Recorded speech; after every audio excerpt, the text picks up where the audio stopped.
I am part of my Dungeons and Dragons school club, and last year I tried to make a campaign. The name of that campaign was The Spell of Vil. Vil within my homebrew world, which my homebrew world could be a completely different video series. Comment down below if you want to see that. Was basically a lich that survived like any other liches would. You know, they take the souls of the innocent.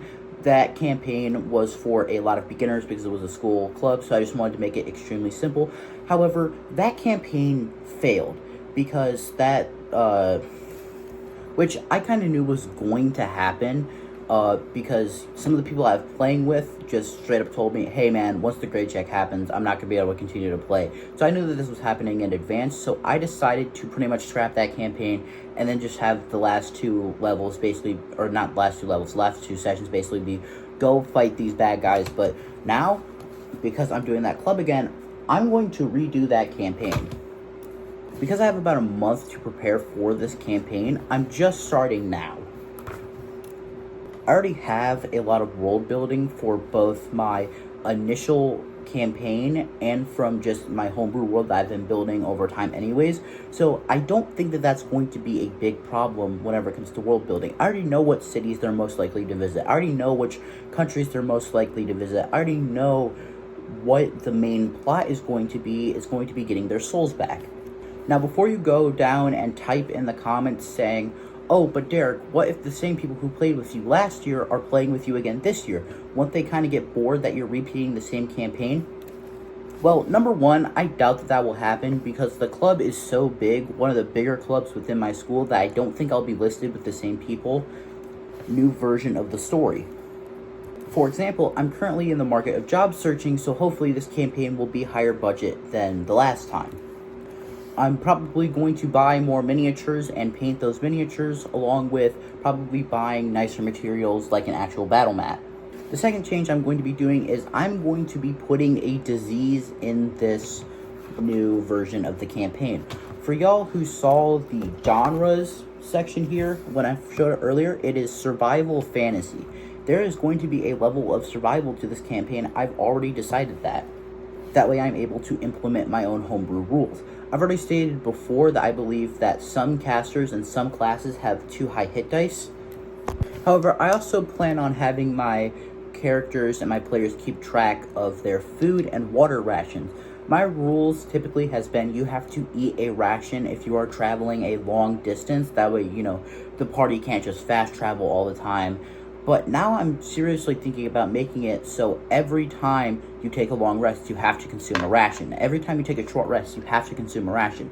Yes, I'm stealing this mechanic from Baldur's Gate 3. Am I admitting that because everyone stole that rule from Baldur's Gate 3? Of course I am.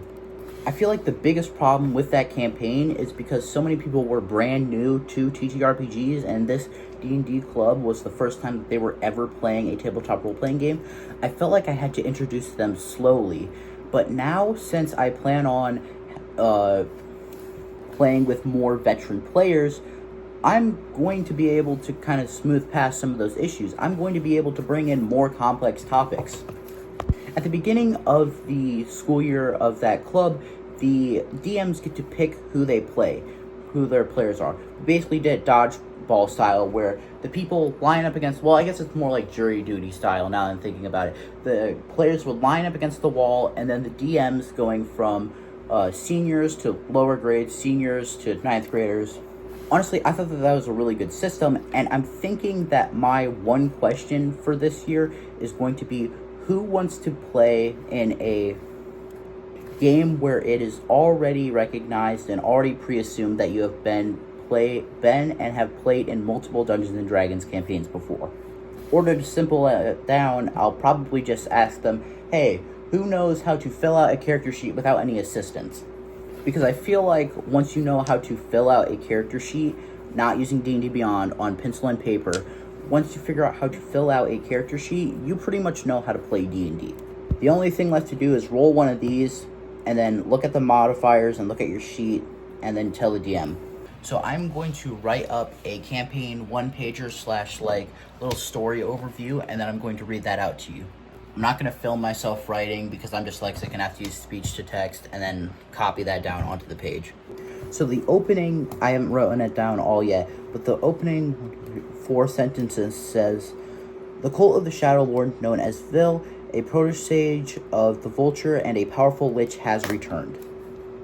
I made it so this time the great powerful lich Vil, which is short for villain, I'm not really that original, has come back because of a cult this time. Before, they were kind of revivified by a cult, but I also mentioned a name, the Vulture. The Vulture within my setting is a forgotten god that within one of the main two religions decided to betray another forgotten god known as the Mighty. The Vulture is pretty much a necromancer evil god, so I feel like having the lich, or lich that is quite literally named villain, be a protege of a necromancer god, it feels like it makes sense. I don't feel like Vil would be religious though, definitely not having cleric levels, definitely being just a straight up wizard, maybe a couple levels of warlock, I haven't really decided yet. Instead, I think that the Vulture would be a religious figure towards their cultists. I also wrote down that his cult had to sacrifice the souls of 50 innocents, this will include the players, to revive Vil. At the same time, a plague has started to ravage the island of Sinto, which is where this campaign will be taking place. This is a copy of my Homebrew Worlds map. There's the island that it will be taking place on. Here's a better look for anyone who wants to see it. I haven't exactly decided what this plague is going to do yet. It's either going to turn people into zombies or leave them at death's door. I haven't decided yet, though. Within this continent, there are, well, I guess in this island, there are mainly, like, this island is the home to the gnomes. Let's see, what else? It has some orc colonies there. Yeah. But that's just what I think. Leave a comment down below if you've ever recycled a campaign. Like, comment, and subscribe, and I will see you guys.